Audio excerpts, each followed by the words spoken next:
Filet mignon always indicates a festive meal, but pork filet is just as good, just as festive, just as tasty, and maybe even more economical. So, a nice pork filet right here. This is a great pork filet.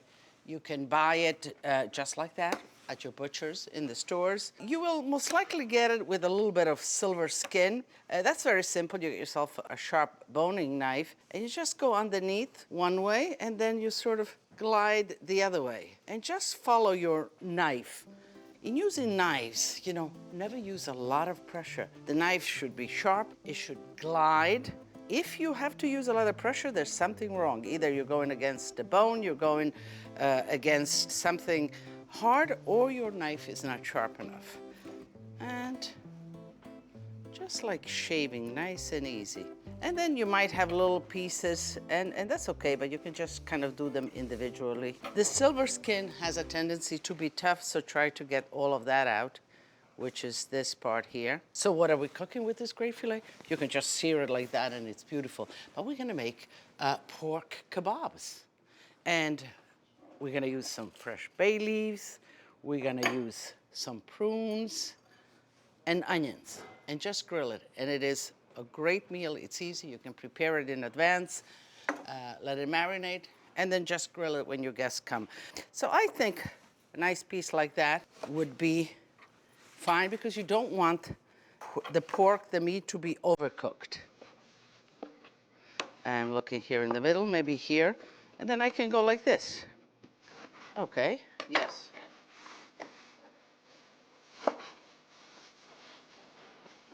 Another piece like that. Then we'll go down the middle.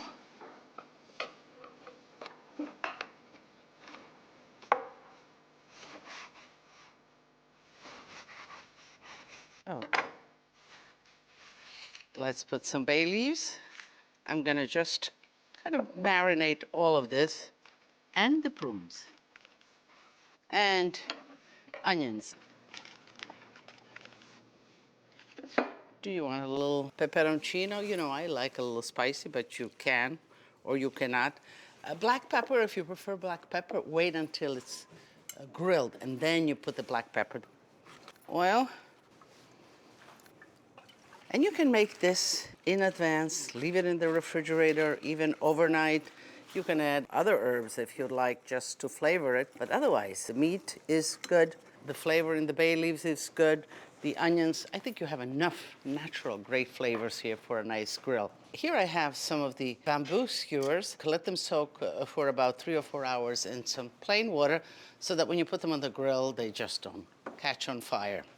Let's begin the actual skewing process. I would say I'd begin with the onion on the bottom.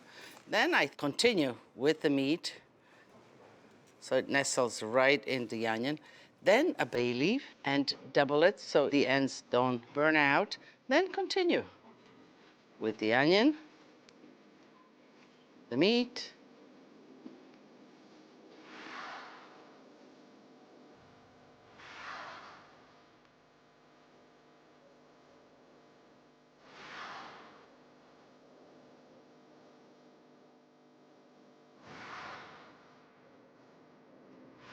prosciutto, the hind leg of the hog. Beautiful when it's cut through in silky slices for antipasto sandwiches. Delicious, but expensive. But did you know that the end piece, the one that is not sliced, is usually left at your Italian deli or butcher? They don't sell that. You ask for it because that's the best part to make sauces, to make stuffings, and it is the cheapest. So, a secret between you and I, ask for the end piece of prosciutto. Cabbage and pork goes together ever since I can remember, specifically Savoy cabbage. I love Savoy cabbage. So one of my favorite ways of making it is just braising it to death with some prosciutto. But before I do that, let me save this fatty part of the prosciutto and I'll show you what I do with it a little bit into the cooking. So I like lardoons, nice lardoons, kind of thick. Get yourself a thick slice of prosciutto and cut it. Now, this could be done with bacon as well, but you know, the lardoons are nice when they're kind of between the cabbage sort of becomes nice and soft, and then you get that bite of the lardoon. Also, slices of prosciutto like this are expensive. So I recommend for cooking that you buy the end, the stub of the prosciutto itself. That's, you know, just the very end where they can no longer slice it, and they give it to you very cheap in your deli. So ask for it. It keeps a while. Keep it in the refrigerator, and you can do several things with it. Certainly, you can cook with all the meat. You take the skin off, and you reserve the skin. And I'll tell you why you reserve the skin. So let's put some prosciutto, garlic. I'm just going to crush it. I want flavor, but I don't want all the little bits and pieces all over the cabbage.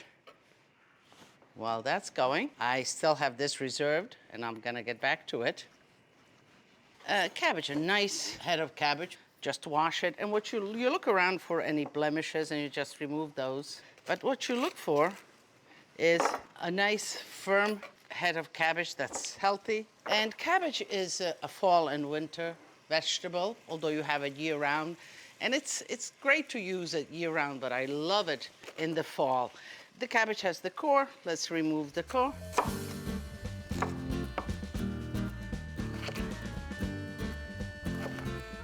Okay. Depends how big the head, you can cut it in half, and then you just shred it.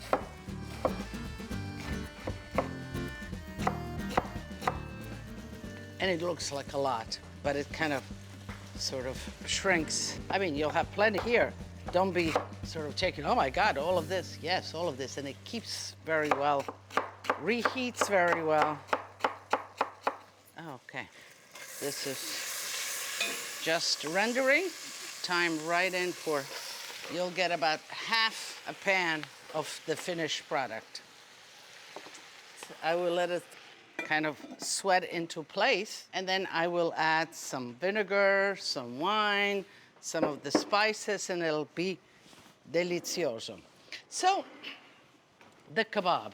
And I was gonna show you what to do with these fats. So if you have bought that prosciutto end and you have taken the skin off, I use that. My grandfather used to do that. I save that to sort of just oil the grill, lubricate the grill, just like that. And then you can reserve it. You know, you can reserve that skin for the next one. Also, sometimes my grandmother would do a rag, a kitchen rag that is clean, but oiled with just a little bit of oil, and do the same thing. You wait for the flame to subside. What you want with the grill, of course, is initial heat, so you get the lines. Especially in this, you have the onions to cook, you have the prunes to kind of soften up a little bit. You want to lower the heat, so you want to mark it nicely. So I guess putting it right across would be great, just like that. And we'll let it get the markings from underneath. Now, what I also like to do, especially when I have other things like the vegetables cooking, I kind of like to tent it so that I retain some of the heat in there so it doesn't disappear. So on the outdoor grill, you have your cover. You can pull it down. So let's turn them around. Let's see for the grilling marks so that we can continue and maybe lower the heat a little bit, because you see the marks are quite pronounced. So it's evident that it's hotter here than here, my grill. So I'm gonna swap them around a little bit so everybody gets even heat, and cover it and let it slowly grill away while we finish the cabbage. All right, the cabbage is going. Vinegar. Cabbage and vinegar go great together.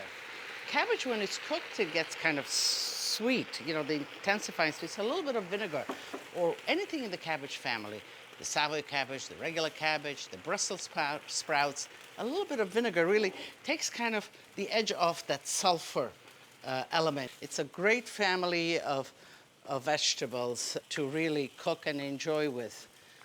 But the wine, the salt, prosciutto has some salt, so again, gauge yourself.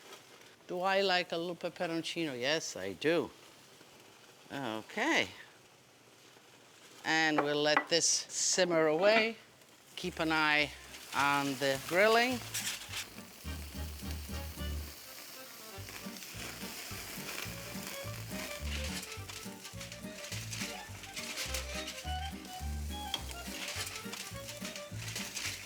Okay, I'll clean up and we should be just about ready to serve them. So let's check. The cabbage is really nice. It's wilted down. So you see you have about half a pot, so you have plenty of cabbage. I can close this. Let's check the kebab. They're done nicely. Let's shut that off. And we're ready to plate.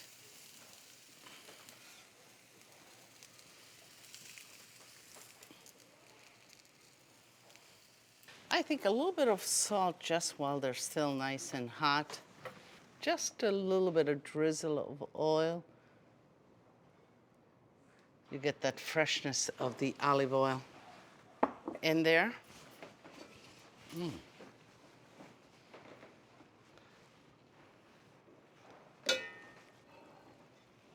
And I would present it family style. Maybe just a little bit freshen it up with some, just so it looks inviting and fresh, just like that. Put it on the table and just let them help. Just make sure you have enough kebab as you have people, You don't want anybody to be left without a kebab. A little bit of cabbage, just like that. And a little kebab for me, just like that. That looks pretty good. I kind of like to just take my kebab right off. You can see that inside the bay leaf is still green, but of course you don't want to eat the bay leaf. A little bit of and a little bit of cabbage. It really is good. The meat is flavorful, crunchy on the outside, moist on the inside. And then the juxtapose of the cabbage, the acidity and all that, just goes great together. So it's a wonderful dish. It's simple. It's, it's effective. You can do it outside on your grill outside. You can do it in the house on your grill. You can even do it in a cast iron pan. You put these kebabs in and you just sear them in your pan and they're delicious as well. Simply Grazing Organic Farm is a New Jersey family farm owned and operated by Mark and Lynn Fail. I was happy to spend some quality time with Lynn and her piglets. This is a social gathering, isn't it, Lynn? That is correct. Thank you for inviting me to the party. You're very welcome. Tell me, what do we have here? I mean, are there brothers, sisters? How old are they? This is 2 litters, and they're Berkshire, Yorkshire crosses. The pigs can have anywhere from 10 to 15 piglets. So this is actually, I think there's 18 in here. There's a combination of 2 litters in here. They're all the same age group, so there's no fighting. So how old are they here? These are 13 weeks old. So 13 weeks old, and they're here kind of happy, just taking a little bath. Now, pigs don't have any sweat glands and all that, so Correct. They need to be cool, so they need a little water. They need to be cool. So we make sure they're hosed down on hot days. It's someone's job to hose them every half hour. And as you can see, that one right there is wallowing in the water. Yeah, I see that. So what do they eat? I mean, I see here we have a lot of hay from the meadows, right? Correct. And what else? And they have their corn soy mash, and they get fresh hay every day. So as you can see, they love it. I see that. And they're continuously searching for something. Yes, you can see that little lip on their nose. That's them rooting up the ground. They use their nose to root up and look for grubs and bugs. They respond when you call them? Yes. So what is the calling sound? Teach me the calling sound. Well, usually they're a little further away. I don't want to scare them right now, but I'll do it. Okay. Soo-it! Soo-it! Sorry. Come on, guys. Suey, suey. They're coming. They listen. They're quite used to us now. Yeah, they're comfy. Oh, one is having fun with my shoes. Yes, you handsome-looking guys. And their maturity, when they really get big, how long will that take? Probably about 7 months. And what is their total weight when they reach the full maturity? Our target weight is 260 to 300 pounds. That's a big one. Yeah. How you doing? Okay. And they become like part of the family, huh? Yeah, they do. Ah, it's really nice. It's beautiful. It's really beautiful to be in their company here. Yes. Just what a beautiful animal. You're a cutie. You can, and the little kind of tail there. I see sometimes it's just wiggling, sometimes it's really up. Does it have a significant? Are they happy? It's when like they're, the cat? Yes, they're happy and they're busy doing something. And that also means that they're healthy. When their tail is straight and kind of hanging down, that means there might be something wrong. Well, this is beautiful. This is a beautiful setting. The birds are chirping. The piglets here are enjoying themselves. They have accepted us as part of their litter, if you will. Correct. But I thank you very much for bringing me, giving me this opportunity. You're very welcome. Okay. We're glad to have you. Thank you.